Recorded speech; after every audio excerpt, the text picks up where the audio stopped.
Welcome back.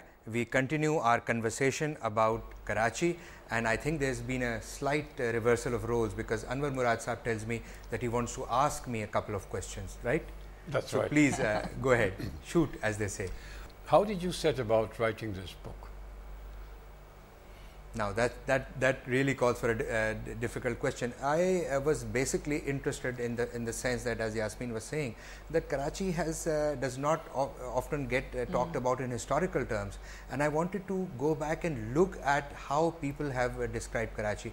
And I think one of the things which started me is that Karachi does not have a straightforward or a linear narrative, and there is a great diversity of approaches is required for describing Karachi, and you must look at it from a variety of languages, a variety of forms, and so it has to be fiction, poetry, straightforward autobiography, and different kind of resources are required for even talking about Karachi. So that is what primarily pushed me into developing this book.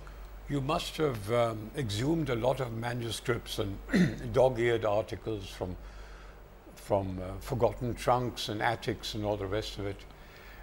There's one article over here which tickled my fancy, which I enjoyed very much. It's about this Pakistani who gets into Tel Aviv, and there he meets a Pakistani Jew who's settled in Israel, who's dying to come back and visit his city. How did you manage to get hold of this particular article?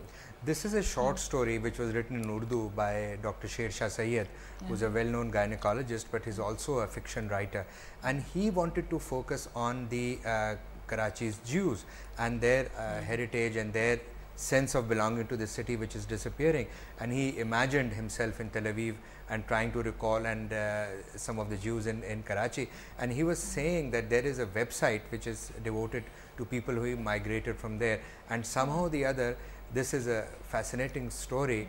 Of course it's a piece of fiction, but it highlights this sense of erosion that we have in Karachi's different pasts. Yes, yes. But you know, this whole thing about the Jewish community that flourished here actually, and I was mentioning earlier, there's this architect called Moses Sumake who did the Flagstaff House and also the Edwards House, and also the Mules Mansion, which is now the Qaid-e-Azam House Museum, and so on. He built those, he designed those buildings. But to our surprise, when we were looking through these records, the old records of Karachi in the 1920s, he also designed a mosque, and a very beautiful mosque in the Karadar area, and he was a Jew. But so he was that mosque ever built? It doesn't look that it was built, unfortunately. We haven't really found the mosque yet. But the fact is that he was asked to design a mosque. So it's so amazing that you should have brought all this out in a volume like this, where different facets of Karachi are being kind of discussed and portrayed.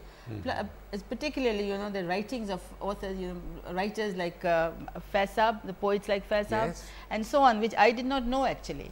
So I think the more books like this come out, the more attachment there would be for the city of Karachi. So I think it's really a very commendable effort. Thank you. I think Faisab had a very interesting kind of relationship with Karachi, that he was living in Karachi in the 1960s, and there were these Ayub Khan riots when this election with Fatima Jinnah, and Faisab wrote this beautiful poem, Yahan se Sheher ko Dekho, and there he mentions that it was the city of Karachi which had inspired him to, and the fact that these students were killed, and almost sounds like these case of target killings these days, and nobody was able to record an FIR except Faiz, who put this in a beautiful poem.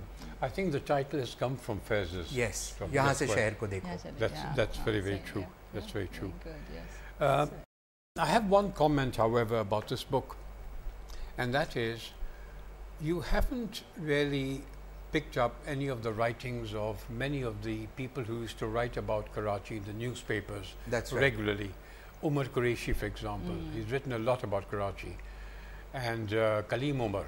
Kaleem Umar is probably one of the most prolific writers in English. And then there's Nargis Khanum, who used to write in the Star regularly. And is there a reason for that, or? Well, I think one of the reasons, one of the main reasons was a shortage of space, And contrary to all popular theories, I discovered so much had been written about in Karachi that I really had to leave out a lot of stuff. I left out a great deal of fiction and poetry also, some of which I would have liked to include in this. And I think newspaper writers and other people who have contributed to Karachi, that really calls for a book by itself.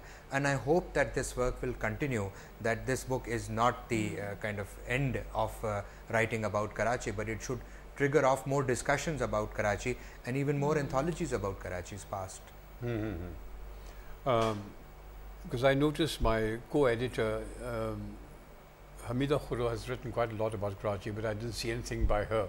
So I was just wondering what the reason was, how you made this selection. Yeah, I wanted to focus more on fiction and poetry and not on the historical writings, because I think that mixing the two may often not be a good way of going about things. Correct. And Karachi has been a city which has been imagined a lot of times and in very interesting ways. So I wanted to see Karachi as an imagined city.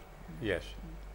I think it's a good approach actually, you know, to bring in fiction and poetry in relation to Karachi, because Yes. this is not very often done. All of us have concentrated on historical part, or you know, analyzing the city and so on and so forth, but this sort of appeals to your emotions, which is also very important. Yes. So I think that way, yeah, I think it's very good. It also involves a sense of personal quest that anybody writing out of Karachi has to undergo that. It's time for us to take a short break, and we will come back to our the last segment of our discussion on recent books about Karachi. We'll be right back.